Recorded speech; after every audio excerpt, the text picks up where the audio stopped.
right, our third speaker, Brian Harnetty, will be presenting archival ethnography and the BEREA Appalachian Sound Archives. Just a little background on Brian. He's a composer and artist.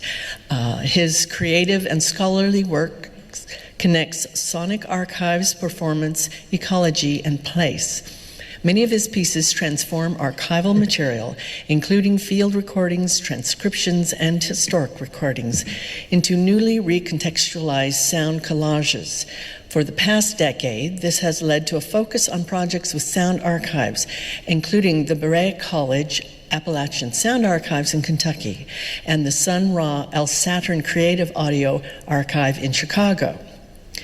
Harnetty received a PhD in interdisciplinary arts at Ohio University and degrees in music composition from the Royal Academy of Music, London, master's degree there, and the Ohio State University bachelor's degree there.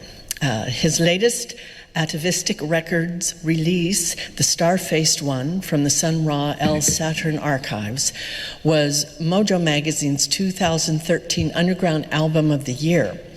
Two new albums based on the BEREA archives entitled Rawhead and Bloody Bones and The Night is Drawing Nigh will be released this fall on the Dust to Digital label in Atlanta. Thank you very much, Brian.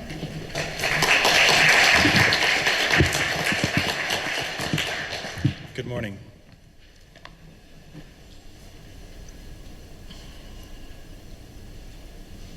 Barbara Kunkel's 1973 field recordings of Lexi Baker, J.P. Fraley, and others begin not with a tune, but instead invite the listener in with conversation and laughter. Dave, bring some more chairs in here. Bring some more chairs in before I see you out chair. This will be the best beginning of the tape I ever had. Cuckoo clock. You're going to love me at that university, let me tell you. Play that. You know what? He heard that pretty music. I did. That fiddle tune is relative to that portrait here. Good. I like that. Old Uncle Rich used to have Fast play that portrait here. If you don't care, let's play that one again. That's right. That's a good fiddle tune. Yeah. You remember he used to, that's about his favorite, wasn't it? That's sure. I used to go up there and stay all night, and he'd have Fast play. Yeah, he'd lay down on the bed and tell that's what to play, you know. Who was this? Fast Baker, Kenny's Kenny's daddy. daddy. Kenny's daddy. Actually, I'll tell you, on a He's lot of related tunes, to Kenneth, too. I'd rather hear Thaddeus on them old tunes. I'd twice over. I sure would. Kenny's put a lot of extra stuff in there. See, we really Well, like to Kenny's do good something fiddler, more but I'd rather hear Thaddeus. Yeah, all bakers, honey, can do it. You and women.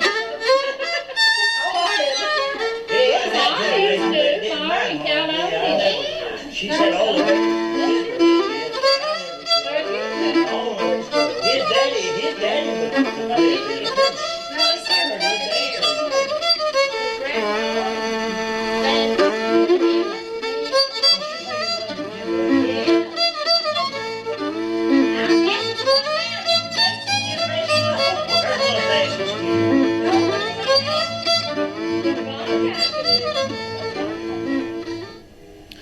After they finish playing, the process starts again with the conversation picking up right where it left off, and Fraley already beginning to sound out notes to another tune.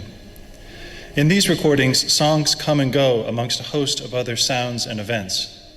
There are no exact beginnings or endings to either the fiddle tunes or to the environment in which they are played. They are blurred together. The conversation becomes musical and the music conversational. These fieldings represent a fraction of the collections housed in the BEREA College Appalachian Sound Archives in Kentucky. One of the strengths of the BEREA Archives is the variety of its collections and styles of music, which span over 80 years. Several of the nearly 30 collections refer back to the person who sought out and recorded musicians across Appalachia, such as John Herod, Leonard Roberts, Bruce Green, and Kunkel. Other collections focus on self-made recordings and documentation of professional or amateur musicians, such as Nora Carpenter or Asa Martin. Still others focus on radio, public events, or festivals.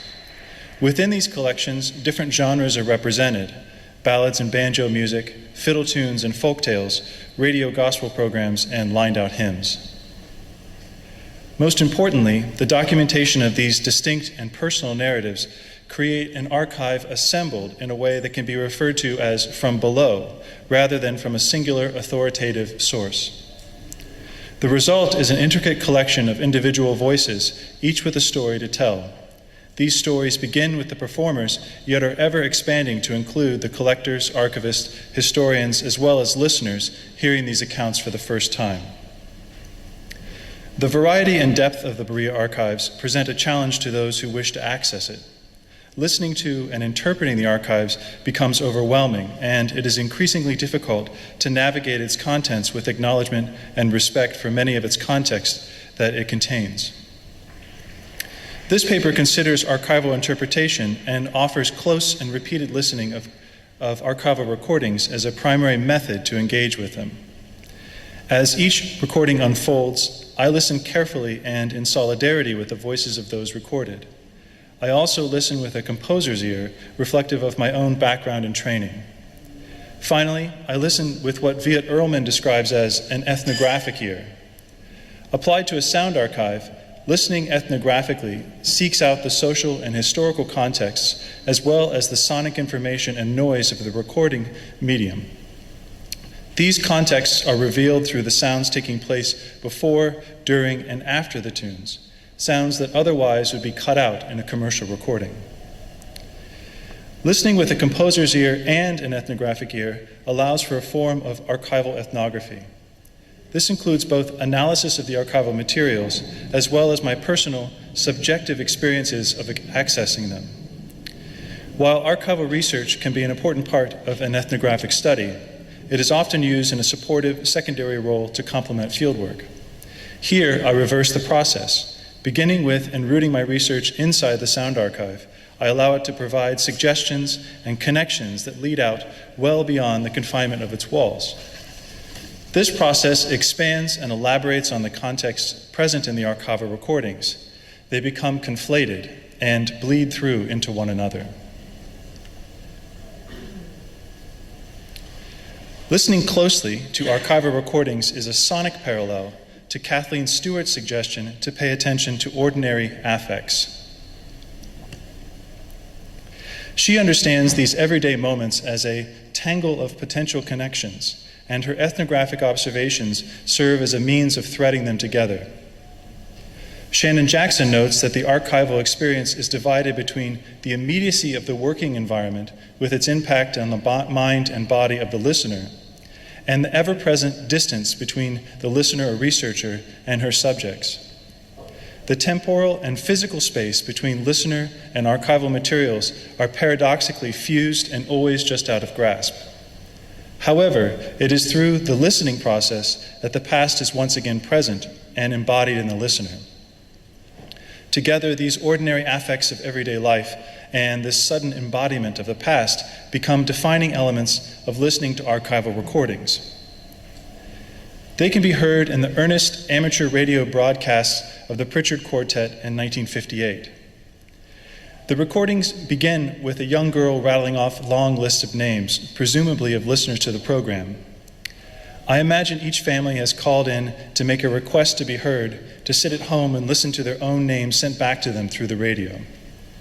As the young girl continues to read, the piano warms up, playing an arpeggiated chord. It is slightly out of tune.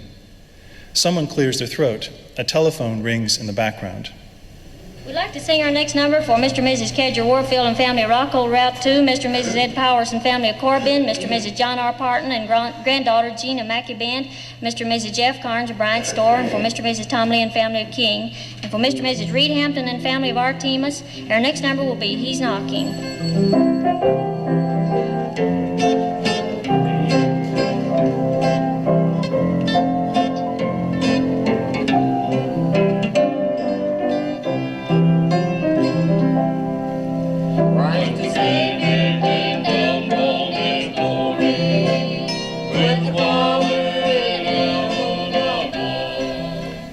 Here, the radio program acts as a bridge between the radio station and the listeners, between amateur and professional, between the time of the recording and the process of my listening to it a half-century later. Often the recordings reveal humanity and vitality, regardless of polish or musical technique. Even though the recordings of Hiram Stamper, late in his life, no longer display the technical ability that he once had when he was younger, they are no less musical. To hear the rich open notes of Stamper's fiddle or the strong rhythms of his pounding foot is to know that he was present and active in the music, and any distinctions between right or wrong notes fall away. The recording is both a reflection and a celebration, mistakes and triumphs together, of a person and who he was at that time in his life. Sometimes I hear a performer struggling to remember a tune or lyrics only to have them almost surprisingly spill out, as Walter McNew reveals in his rendering of The Girl I Left Behind Me. The recording begins with a solo violin. The tempo is languid and slow. After McNew's nuanced performance, he begins to try to remember the lyrics.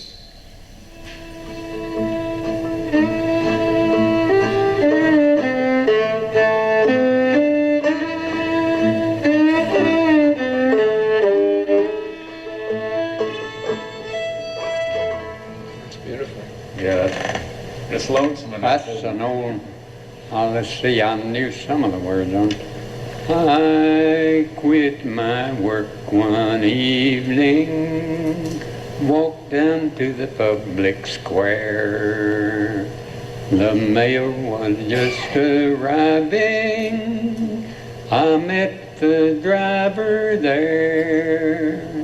He handed me a letter that I might understand that the girl I left behind me had gone with another man. Yeah. That's all I know of that. For I have money aplenty to serve both you and I. And right there, see, is where I can't remember to save my life what them words are, but anyway, to serve both you and I. And then he goes, and we'll ramble around from town to town with the girl I left behind. You know, it comes out of it pretty good. Yeah. But now that's old-timey. In this recording, I listen to and witness memory and music colliding. McNew struggles to remember the lyrics, and then, as he relaxes, they come out. Or, perhaps it is McNew's modesty revealing itself in the recording, a characteristic I have noticed again and again across the BEREA archives. Perhaps McNew does not want to seem boastful of his knowledge, and as if he is showing off, and instead he allows the lyrics to come out slowly, organically, within the context of an artfully performed conversation. At other times, these in-between moments become an inseparable part of the fabric of the listening experience. When the Helton family finishes singing the hymn tune, I Know It Was the Blood, the music doesn't really stop. Something magical happens, and the song immediately transforms into many things at once. A man clears his throat and begins a conversation heard in the background. A young girl continues to sing her part of the hymn's melody.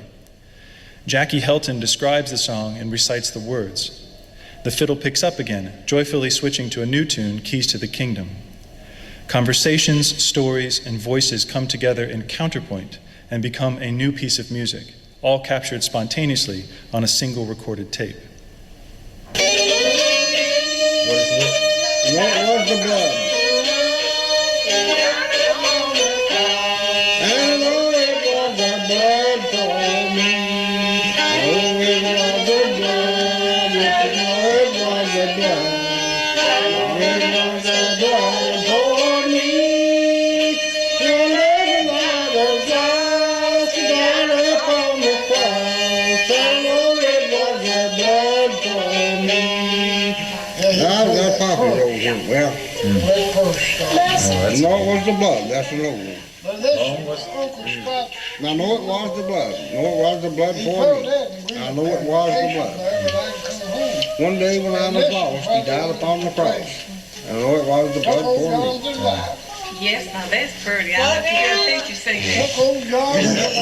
Is that? Do you know it They have that in the handbook somewhere? I don't know, they might have it. It's on. It's over the hills. Now there's a good one. That goes down the valley.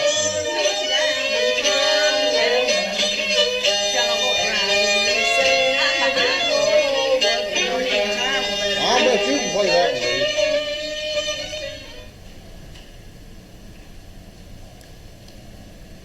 To tarry is to remain in a place longer than intended.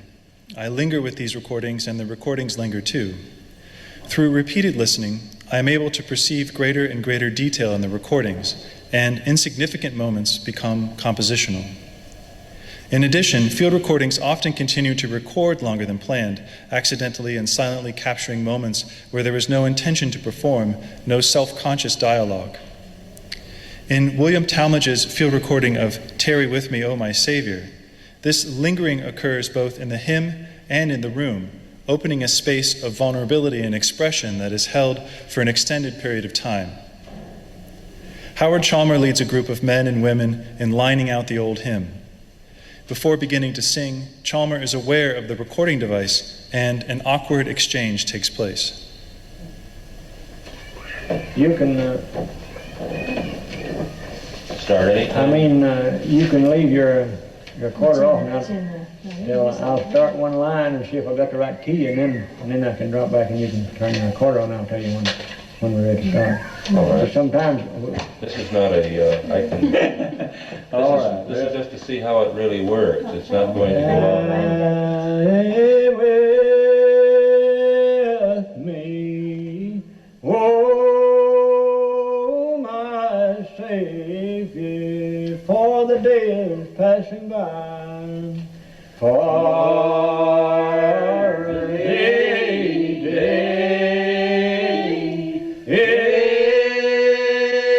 is passing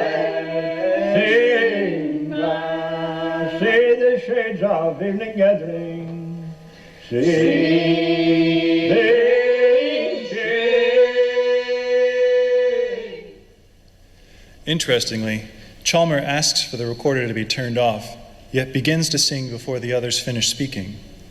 The first sung words are inaudible, but his voice dovetails and emerges from the conversation and rises above it in volume, becoming stronger and clear as he is more comfortable. As the group comes together, I listen to their voices moving heterophonically along a single melodic line. Each voice is distinctly heard, and each makes subtle changes, turns, and inflections that serve not only as embellishments, but also marks of individuality. But there are other sounds too. Children are playing in the background, and perhaps this indicates that it is midday. A bell rings, and later a distant train whistle blows, both coinciding in pitch with the singing. The tape warbles, indicating its age and how it has changed while sitting on a shelf waiting to be listened to. All of these sounds come together to offer a glimmer of the time and place in which the recording was made, as well as the subsequent changes that have occurred to it during its lifetime. As the group completes lining out the hymn, they finish a full half step higher in pitch than when they started. Their singing without accompaniment is unmoored, and as a result, the intensity pushes everyone up in pitch, yet all remain together. It is this aural image of several individuals and everyday sounds coming together to sing in unison, but also with variation, that can be transferred to a larger understanding of the Berea archives. These archives are broadly held together through their connection to the larger Appalachian region and its cultures, but they also allow for hundreds and even thousands of distinct voices to exist alongside each other with no single dominating style, performer, or collector. They remain independent and interdependent, singular and connected, and powerfully express the history of the region as it continues to unfold in the present.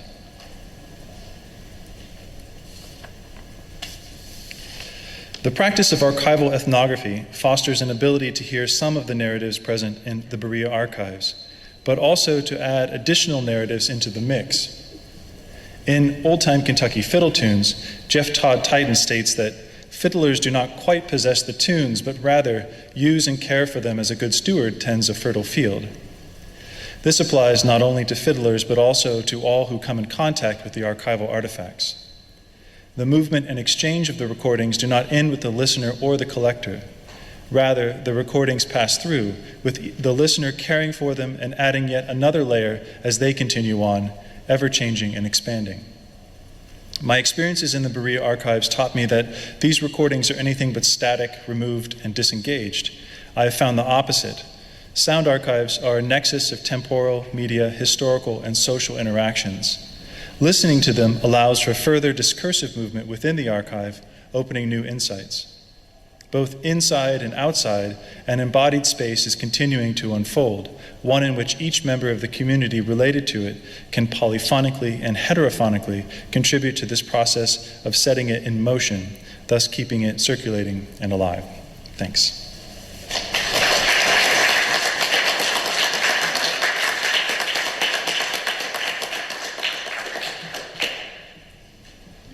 Yes, thank you very much, Brian. We have time for one question for him, and I'm sure he'd be glad to answer anything you ask him in person later. Anybody?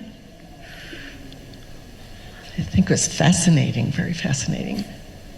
Thank you very much. Okay, thank you. We're running